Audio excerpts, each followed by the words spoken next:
Hello, my name is Kyle Richardson, and this is the introduction to a brand new video series I am creating called HearthGrind. Now, the basics behind HearthGrind is really simple. Each day in the month of January, I am going to play 3 ranked games, win or lose. Now, the idea behind this is that I haven't been playing Hearthstone for too excessively long before this. I haven't really purchased any packs with real money. I don't really have a extensive collection by any means. So it's just a bit of an experiment to see how far up the ladder I can get and how much personal experience I can gain playing a very basic kind of free-to-play type deck. Now, there are some ways that I can improve upon that deck going forward. So, at the end of every day 5, so day 5, day 10, and so on, using whatever gold I have happened to accumulate through wins and quests and various other things, I can use those to open as many packs as I like.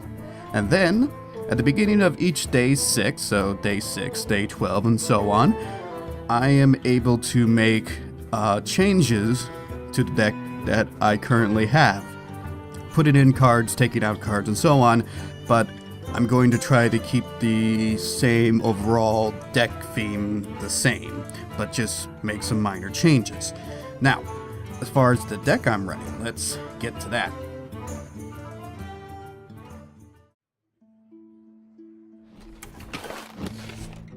So, I am running a mage deck, just because, well, I happen to have them at the 20 earned cards or whatever, and I don't feel like playing rogue.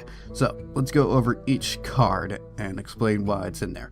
Now, the overall theme of the deck is based off spell power cards. The idea is it's kind of a tempo focused type deck. Basically, I'm just trying to get as much value out of each card played as possible. So all these damage cards, I want them to deal more damage so I can kill more creatures, and so to do that, I'm using spell power cards. Okay, so let's go over each single card. Now, Arcane Missile. There's a little bit of random number generator fun with this one, but it's very cheap, and when I have some amount of spell power boosting on the table, it's able to clear out the board very effectively sometimes, I've noticed. Mirror Image. Pretty simple type of card. The idea behind this is just kind of hold up the early game against super crazy rush decks, something like that. This deck isn't necessarily, oh, I gotta build up my board to, properly set it up, but most of the spell power type cards don't come in till a little later and stuff. So this is just kind of hold up the early board and give me something to stand behind if necessary. Arcane Explosion.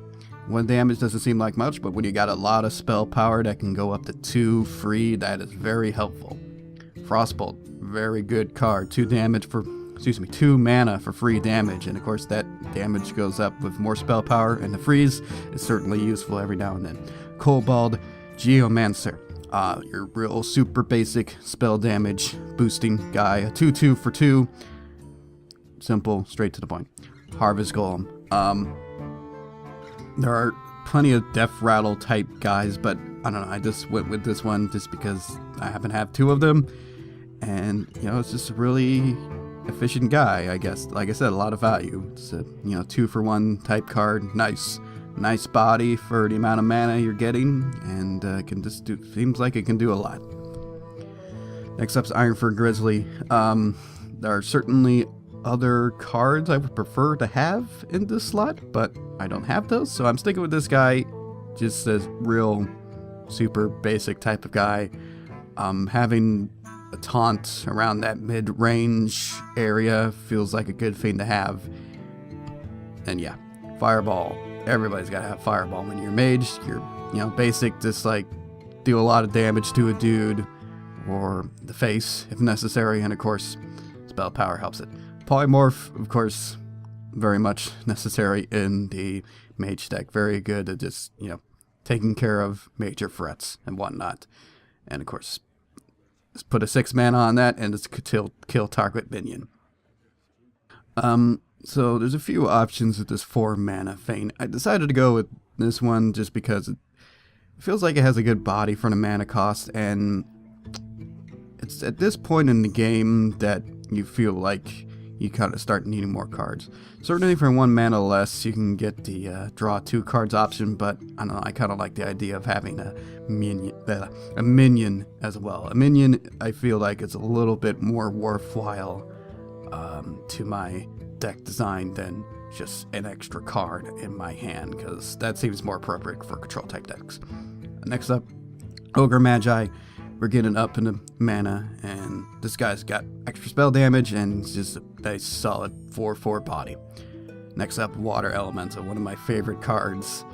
I don't know, this guy just seems to does it all. This a really good power and toughness, and the freezing is fairly useful, and I don't know, this guy just seems to do work whenever I get to play him. Azure Drake, one of the bigger staples in the game, I feel like. Just a big, nice 4/4, spell damage, drawing a card, everything I want in this deck. Next up, the big guy, the Archmage. I don't know, this guy's kind of boring, but he's a big body, and lots of more spell damage, but he does what he needs to do right. Finally, the OP, always amazing Flame Strike. My opponent, dumping the board with stuff, I just throw the Flame Strike at them, and it's done. Okay. So yeah, but like I said, cards I have, nothing really exciting, as you can probably tell. No real legendaries, barely any rares and stuff, so for the most part, I'm just kind of doing with what I got, and hopefully that will be more than enough. So, anyway, tomorrow we're going to start with our very first ranked game. Tomorrow will be the start of the new season, and I'm going to be going through the entire month, like I said, playing 3 ranked games a day, and keeping track of my record, and we're going to find out just how far I can get with what little I have, and I'm hoping you can join me along the ride.